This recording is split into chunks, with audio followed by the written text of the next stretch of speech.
En el México posrevolucionario, se buscó diversificar la estructura productiva con el objetivo de crear las bases para que ocurriera el crecimiento en el país. Sin embargo, la inversión en la industria encontró una población con baja escolaridad, un sistema de educación técnica a nivel artesanal y un sistema profesional con pobre oferta.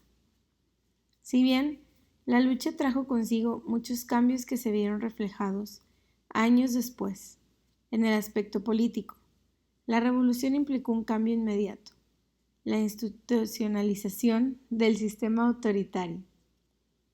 El autoritarismo político de la época porfiriana, basado en la fuerza del expresidente Porfirio Díaz, predominó después de la etapa armada de la revolución. Aunque con caudillos revolucionarios en el lugar de Porfirio Díaz, primero Venustiano Carranza, después Álvaro Obregón y posteriormente Plutarco Elías Calles. Sin embargo, como consecuencia de las ideas revolucionarias, el régimen de la revolución se transformó en un autoritarismo institucionalizado durante los años 30. El régimen que surgió de la revolución pasó de ser un sistema basado en la obediencia y el carisma de caudillos a un sistema basado en la lealtad a una institución como la presidencia, sostenido políticamente por un partido político, en este caso, el PRN. El presidencialismo sustituyó al caudillismo.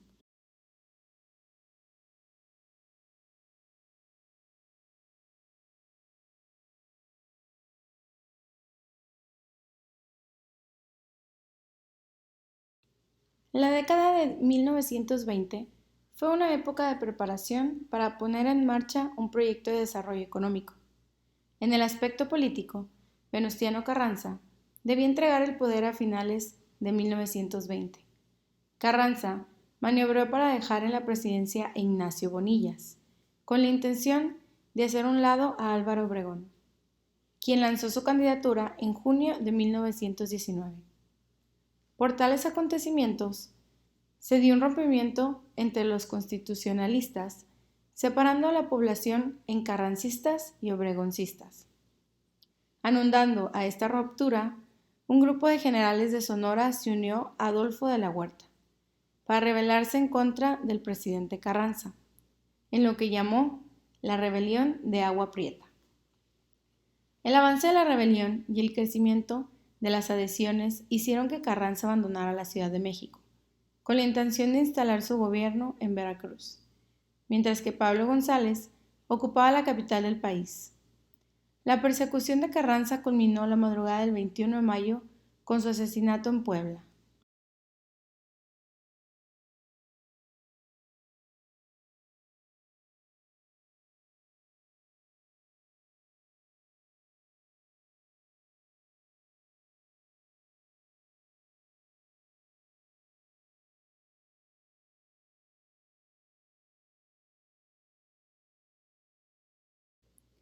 Muerto el presidente Carranza, se procedió a elegir uno provisional y se eligió a Adolfo de la Huerta, de junio a noviembre de 1920. Durante dicho periodo se logró la rendición de Francisco Villa y el licenciamiento de su ejército. Además, se procedió a convocar elecciones, en las cuales resultó triunfador Álvaro Obregón.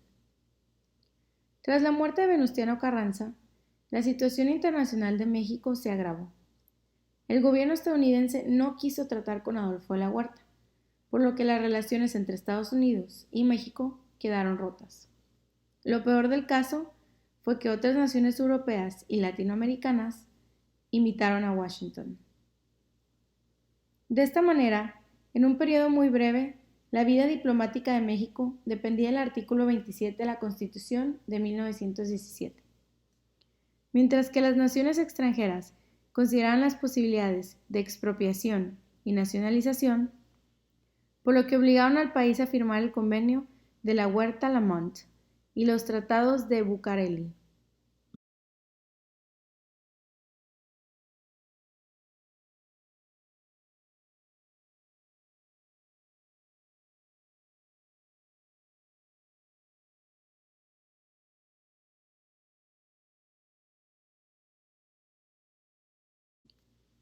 En la práctica, con tales disposiciones, el gobierno estadounidense lograba anular el artículo 27 constitucional de México.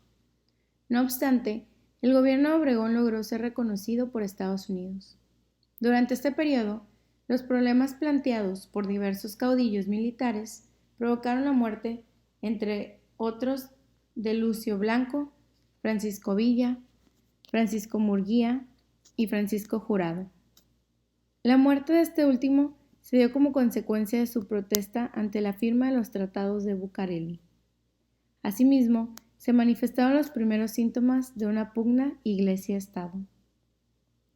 En el aspecto social, la situación no era muy alentadora. Además, la inseguridad en los caminos y en el campo hacía difícil la recuperación agrícola y ganadera. Por otra parte, Obregón obtuvo el apoyo de la base campesina. Su bandera fue el respeto agrario, ya que supo atraer a los zapatistas. Fomentó leyes de interés agrario y la creación de corporaciones como la Liga Nacional Agrarista. También propuso como solución la creación del ejido como parte intermedia para lograr la propiedad privada.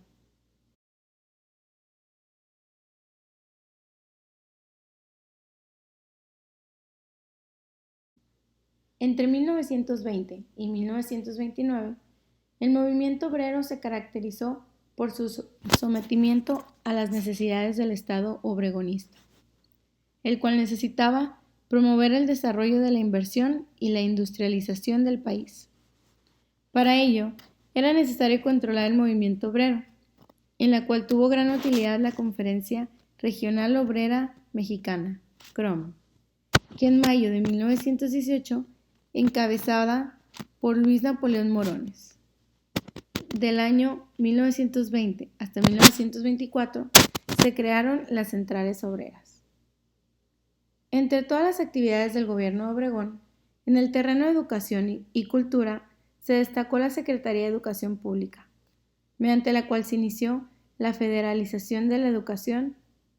Para esto, Obregón se apoyó en el rector de la Universidad Nacional, José Vasconcelos, quien llevó las artes y los libros a las comunidades más apartadas, y elaboró el proyecto de ley que consistía básicamente en la instauración de un organismo que rigiera e impulsara el desarrollo de la educación y la cultura, en el cual definió la educación como prioridad del Estado.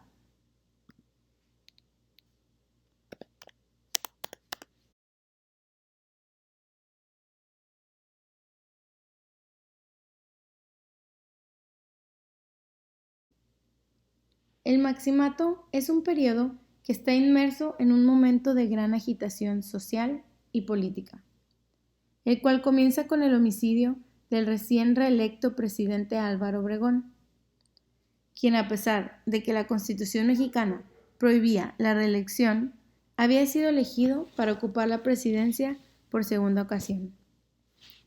El estado de ingobernabilidad e incertidumbre que se tenía después del asesinato del presidente Álvaro Obregón en el país era muy alto. El poder recayó de forma natural en el presidente saliente Plutarco Elías Calles, pero al ver lo que le ocurrió a Obregón por reelegirse, decide ejercer el poder de forma indirecta, detrás de gobernantes débiles. A esto se le conoce como el Maximato, el periodo en el que Plutarco Elías Calles, conocido como el jefe máximo de la revolución, influyó políticamente en la toma de decisiones de los siguientes presidentes.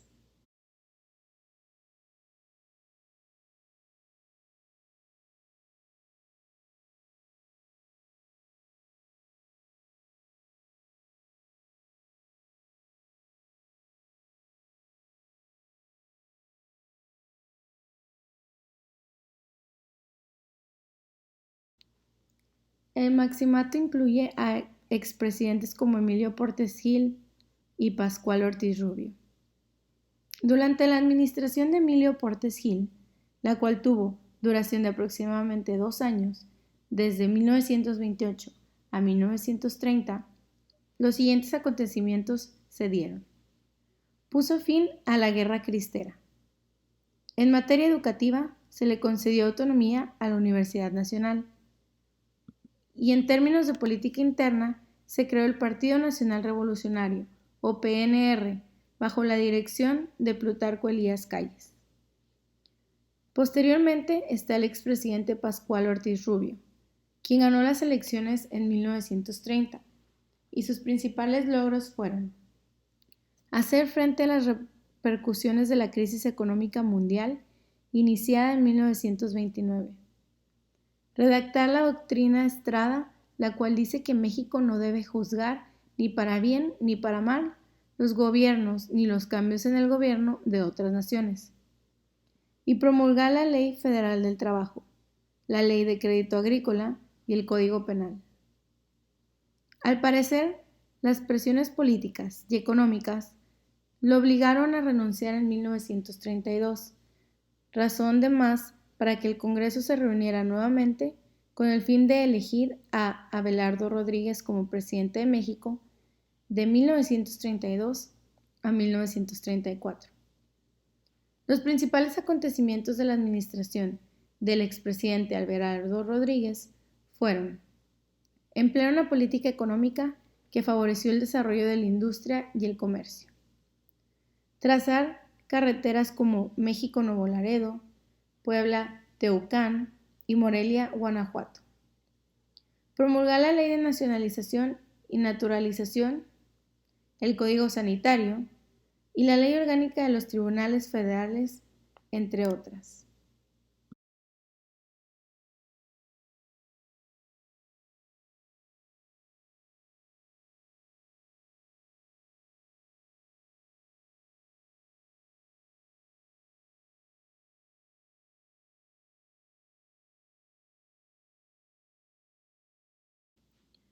Los factores que explican el establecimiento del maximato callista. El primero, la fuerza del PNR, que permite a Calles centralizar la política nacional, situación que aprovecha para seleccionar a los candidatos más idóneos a sus propósitos y poderlos manejar. El apoyo del ejército, ahora depurado tras la rebelión escobarista, que dio a Calles la oportunidad de deshacerse de aquellos militares colocados en puestos claves de quienes dudaba de su lealtad. Y el control establecido por los callistas en el Congreso, que permitió a Calles contrarrestar a grupos opositores, así como presionar y debilitar al presidente en turno, estableciendo la diarquía que caracterizó a este periodo.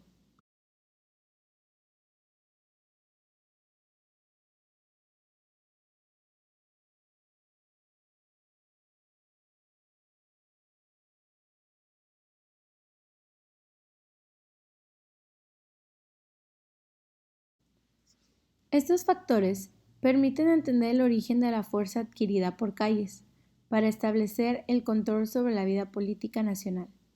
Además, nos permite entender el desinterés por los problemas sociales, lo cual se manifiesta en la actitud conservadora que asumió ante los problemas planteados por las masas trabajadoras.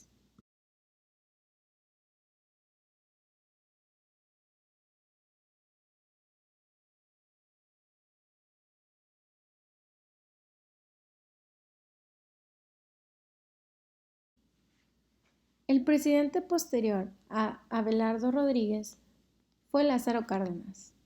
Durante su presidencia se consolidó el régimen revolucionario y antepuso el interés nacional por encima del interés extranjero. A este proyecto se le nombró nacionalismo económico. El presidente Lázaro Cárdenas anunció la decisión de expropiar las compañías petroleras el 18 de marzo de 1938. Cárdenas mostró su valentía y supo mantenerse firme frente a Estados Unidos. Cuando en 1938 anunció la expropiación de las compañías británicas y estadounidenses de petróleo, medida que contaba con el apoyo de todo el país, el gobierno de Cárdenas creó un monopolio estatal que fue llamado Petróleos Mexicanos, lo que actualmente es conocido como Pemex. Verdadero buque insignia de la nacionalización de los recursos y logró sortear el boicot internacional del petróleo mexicano.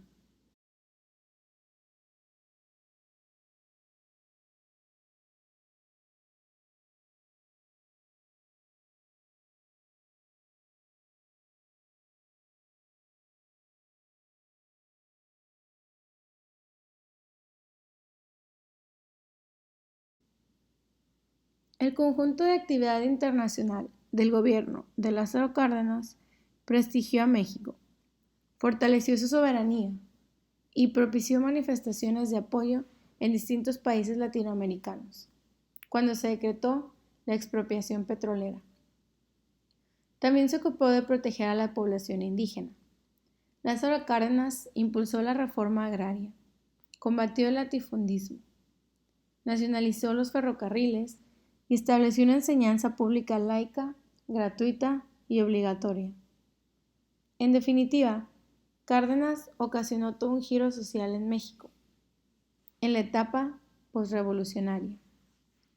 El sexenio de Cárdenas, en resumen, fue un periodo de estabilidad política que legó a la posteridad avances significativos en materia de economía, educación y obras públicas. Cárdenas dejó la presidencia en 1940, pero no la vida política, en la que siguió ejerciendo considerable influencia, puesto que promovió la candidatura de Manuel Ávila Camacho, que le sucedió en el periodo de 1940 a 1946.